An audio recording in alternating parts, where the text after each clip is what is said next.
So we have with us the golden boy who's just won a silver at the World Athletics Championship and has created history, becoming the only Indian man to have ever won a medal at the World Athletics Championship. Neeraj Chopra मेरे साथ जुड़ गए हैं. नीरज, सबसे पहले तो congratulations. थोड़ा सा लेट हो गए हैं आपसे बात करने में, पर उससे अब ये हो गया है कि थोड़ा सा आपको टाइम मिल गया है उस सिल्वर मेडल के बारे में सोचने का.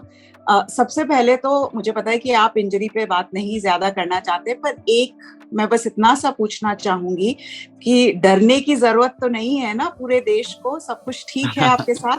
नहीं, ऐसा कुछ नहीं है, ठीक है. मतलब जैसे कि डॉक्टर्स ने बोला कि थोड़ा टाइम लगेगा रिकवर करने में, तो कोशिश करेंगे कि हाँ, जो भी इस साल के बाकी कॉम्पिटिशन्स हैं हम कोशिश करेंगे कि उन तक फिट हो जाएं. जी, तो अब रिहैब का समय है, तो मैं, क्योंकि आपने शुरुआत में बोला कि इंजरी पे थोड़ी बातें कम रखते हैं, तो चलिए आगे बढ़ते हैं, मेडल के बारे में बात करते हैं. नीरज, नॉर्मली क्या होता है कि जब भी आप ऐसे बड़े इंटरनेशनल कंपटीशन में आप जब पार्ट ले रहे हैं, कुछ समय से हम देखते आ रहे हैं कि आप एक ना टोन होती है वो सेट कर देते हैं. शुरुआत में ही आपका थ्रो इतना अच्छा जाता है कि फिर वो कैचअप करने की जरूरत नहीं पड़ती है. वो ऐसा हमने देखा है, पर इस वर्ल्ड चैंपियनशिप में ऐसा हुआ कि शुरुआत में एक फाउल, उसके बाद दो जो थ्रोज रहे वो थोड़े से ऐसे रहे कि लगा कि क्या हो रहा है.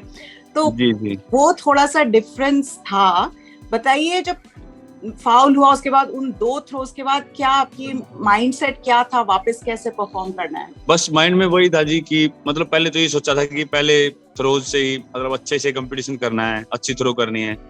पर वही जैसा कि होता है कई बार, जैसा हम सोचते हैं प्लान करके जाते हैं तो कई बार नहीं हो पाता, क्योंकि हमारा स्पोर्ट है तो काफी टेक्निकल है, तो कुछ टेक्निकल उसमें प्रॉब्लम हुई, थोड़ा ग्रिप में दिक्कत हुई या फिर वो कुछ टेक्निक में दिक्कत हुई, तो वो इतना अच्छा थ्रो नहीं गया, तो मुझे फाउल करना पड़ा.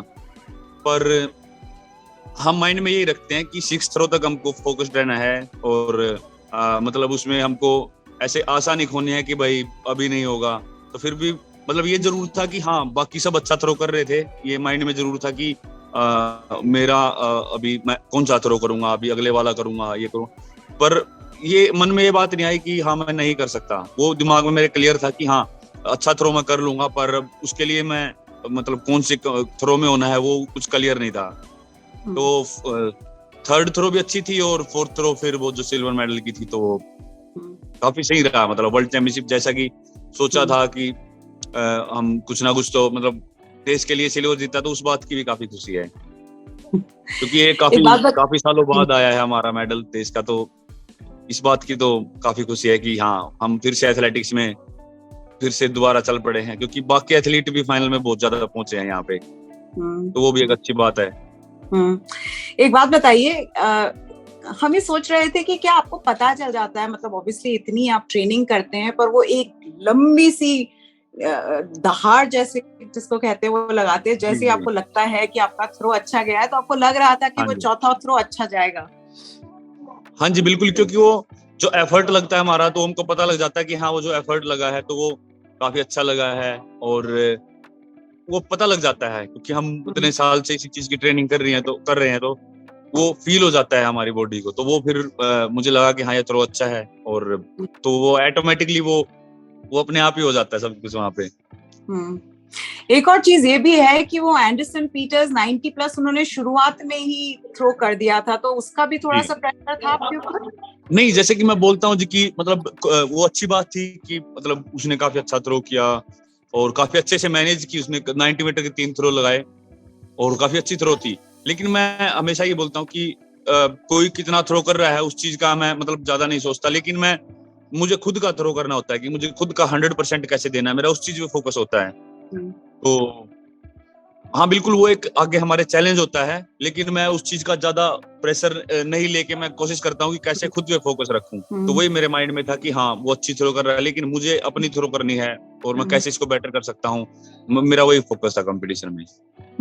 एक और चीज थी कि बिल्कुल जो टाइमिंग है, मतलब आपको इतना ज्यादा समय नहीं मिल पाया था, आपने प्रिपरेशन स्टार्ट कर दी थी और काफी जिसको कहते हैं कि सॉलिड तरीके से वो प्रिपरेशन आपकी स्टार्ट हो गई थी. मुझे पता है कि काफी बिजी थे शुरुआत में, मेडल जीतने के बाद ओलंपिक्स में इतनी सारी इवेंट्स, प्राइज गिविंग, ये वो इतनी सारे फंक्शंस में आपको जाना पड़ा, पर उसके बाद जो प्रेपरेशन रही उससे जो इम्प्रूवमेंट रहा, नीरज क्या आप भी उससे हैरान थे कि कितनी जल्दी जल्दी आपने इम्प्रूव किया है ओलंपिक से अब तक? हाँ जी, मतलब जितना टाइम मिला था और जिस हिसाब से इम्प्रूवमेंट आई, तो वो जो टाइम था वो काफी कम था, लेकिन जो थ्रो की इम्प्रूवमेंट थी, जो दो बार नेशनल रिकॉर्ड हुआ इस बार, और काफी एवरेज थ्रो थी, जैसे 88.13 भी अच्छी है, और क्वालिफिकेशन राउंड में भी काफी अच्छी थ्रो थी। तो वो थ्रोज तो काफी अच्छे लगे हैं, पर हाँ ये जरूर है कि कहीं ना कहीं ट्रेनिंग तो उतनी नहीं हो पाई थी जितनी मतलब उस लेवल की होनी चाहिए थी पूरा वो करने के लिए। तो वही है कि हाँ उस टाइम पे थोड़ा रहा, लेकिन जितना टाइम हमको मिला तो इस चीज की काफी खुशी है कि उस टाइम का अच्छे से यूज हुआ, और उस टाइम का हम फायदा उठा सके, और मैं अपने पर्सनल बेस्ट थ्रो कर पाया। एक और चीज है, आपने एक दूसरे इंटरव्यू में कहीं पे कहा था कि वो जो लास्ट के जो थ्रो थे, दोनों थ्रोज में आपको लगा कि कुछ तो प्रॉब्लम हुई है, वहीं पे ही इंजरी पिकअप करी है? हाँ, मतलब उसके बाद ही पता लगा, जैसे अगले दिन ही पता लगता है। उस टाइम पे तो हम अपना 100% देने की सोचते हैं कंपटीशन में, पर हाँ मतलब उन्हीं 2-3 थ्रोज में लास्ट वालों में फील हुआ थोड़ा। ये जो 90 मीटर्स का मार्क है नीरज, ये एक ऐसा मार्क है, सभी इसके बारे में बात करते हैं, आपसे भी बहुत सारे ये सवाल हमेशा लोग पूछते हैं, इसको कैसे देखते हैं इस 90 मीटर मार्क को? मतलब एक ऐसे देखते हैं कि इसको पार करना है, या इसके बारे में ज्यादा सोचते नहीं है? नहीं, मतलब हाँ अभी तो काफी क्लोज हैं, और 90 मीटर के काफी क्लोज आ गए थे। स्टॉकहोम में मैंने 89.94 मीटर थ्रो की थी, तो वो तो काफी क्लोज है मार्क के। लेकिन हाँ मैं ये नहीं सोचता कि भाई हाँ मुझे 90 मीटर यहीं पे करनी है किसी कंपटीशन, एक पर्टिकुलर कंपटीशन का मैं माइंड में नहीं रखता। वो बस मैं सोचता हूँ कि मुझे जहां भी जाऊंगा मैं अपना 100% दूंगा, और जिस दिन भी वो लगनी होगी, जो स्पेशल दिन होगा, वो उस दिन वो अचीव हो जाएगा मार्क। और मैं इतना ज्यादा नहीं सोचता, मैं बस अपना ट्रेनिंग फोकस करता हूँ, और कंपटीशन में जब होता हूँ तो मैं अपना 100% देता हूँ बस। डिसअपॉइंटेड है कॉमनवेल्थ गेम्स नहीं खेल पा रहे हैं? कोई बात नहीं जी, एथलीट की लाइफ है, मतलब हम इसके आगे कुछ कर नहीं सकते हैं। तो जो भी हमको सही डिसीजन जो बनता है वो लेना चाहिए, और वही मैंने कोशिश की, वही लिया, सबसे सजेशन लेके। तो मुझे लगता है कि हाँ ठीक है जो भी है, और बाकी सब जितने भी वहाँ पे हैं वो उनके लिए मेरी ऑल द बेस्ट, और अपना पूरा 100% वहाँ पे दें, और अपने देश को प्राउड फील कराएं। सभी के लिए मैं दिल से ऑल द बेस्ट बोलता हूँ। Okay Neeraj, thank you so much for taking the time out. मुझे पता है कि आप एक कहाँ पे, आप एयरपोर्ट पर बैठे हुए हैं कहीं, न्यूयॉर्क में कहाँ है मुझे समझ में नहीं आ रहा, कहीं तो है। नहीं, मैं यूएस में हूँ, पर अभी मतलब हम वही अभी अगला प्लान कर रहे हैं कि कहाँ पे जाना है, तो उसके लिए अभी हम ट्राई करेंगे कैसे अपना आगे क्या जो भी करना है वो बात करके प्लान आपस में पूरे टीम के साथ बैठ के वो हम करेंगे। ठीक है, पर अच्छी बात ये है कि आप मुस्कुरा रहे हैं, अच्छी बात ये भी है कि जो इंजरी है वो माइनर है, जल्दी ही हम देखना चाहिए फिर से आपको, चाहे कॉमनवेल्थ गेम्स मिस हो जाए। बट आप जैसा कह रहे हैं कि जरूरी है इस वक्त जब आपकी बॉडी डिमांड कर रही है रेस्ट लेना, इंजरी को पूरी तरह से रिकवर करना, वो आप कर रहे हैं। We wish you all the very best, जल्दी जल्दी ठीक हो जाए, और thank you so much for taking the time out. Thank you so much ma'am.